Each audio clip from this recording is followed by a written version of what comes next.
Something strange is happening in education today. Students have access to more information than ever. More explanations, more clarity, more step-by-step guidance, and yet they seem less able to function on their own, less able to act without instructions, less able to perform when support is removed. You've probably noticed this too. So here's the question we avoid asking. If explanation is supposed to help, why does ability keep getting weaker? Explanation feels helpful. That's exactly why it's dangerous. Most people believe this. If someone explains something clearly enough, learning becomes easier, faster, more efficient. That belief is so normal, so intuitive that almost no one questions it. But here's the problem. Explanation doesn't build ability. It replaces the process that builds it. And the clearer the explanation, the more complete the replacement. Explanation feels so good. It removes uncertainty. It removes hesitation. It removes the discomfort of not knowing. The moment something is explained, you feel progress. But what actually happened? Your brain stopped guessing. And guessing is not a learning technique.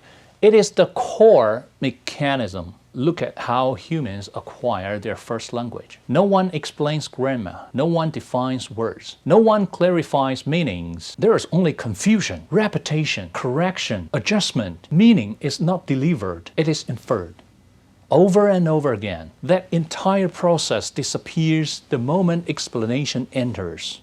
And that's the moment when it becomes impossible for you to ever truly acquire a second language. Every explanation does one thing extremely well. It answers the question for you.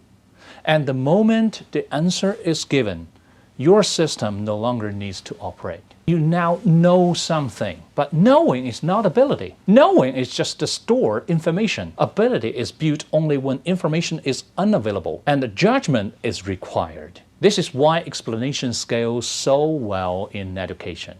It produces visible results.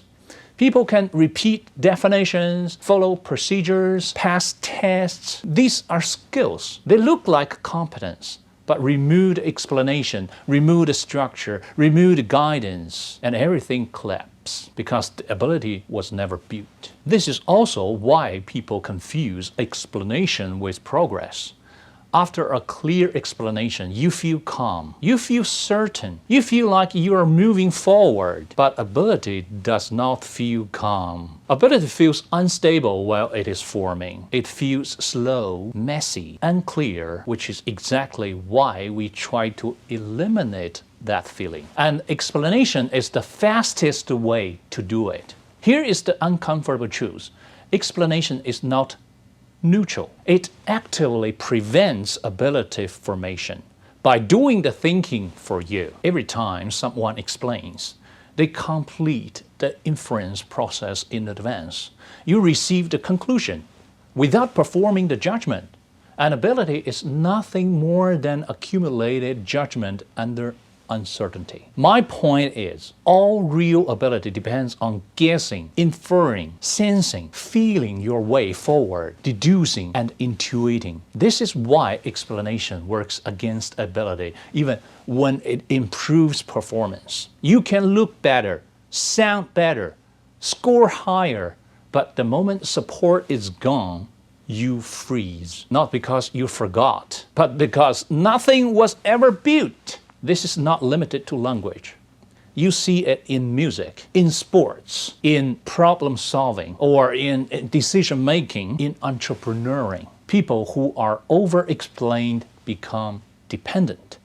People who are under-explained become capable. Not immediately, but inevitably. This is the part most people don't want to hear. If explanation truly created ability, experts would be the best teachers, but they aren't. In fact, the highest level performers often struggle to explain what they do. If you ask Joe Pass to teach you jazz guitar, he'd probably just say, go play. And if you asked Lionel Messi to teach you how to play soccer, in British English it's called football, he'd probably tell you, keep your eyes on the ball, don't lose it. I'm joking, but not by much, because their ability does not live in rules. It lives in perception, timing, judgment, all things explanation cannot transmit. So when we say, explain it to me clearly, what we are often really saying is, remove the uncertainty so I don't have to guess. But the moment guessing disappears, ability stops forming. That's the trait. Clarity in the moment for weakness later. Let me end with this. Explanation doesn't fail because it's inaccurate. It fails because it's too effective at replacing the exact process that ability requires. Ability is not built after understanding. Ability is built instead of understanding. Understanding comes later as a byproduct. Language is a byproduct of repeated inference, of guessing, and of making sense of what was never explained. A second language is the same byproduct, just delayed. If you explain first, you reverse the order. And once the order is reversed, ability never arrives.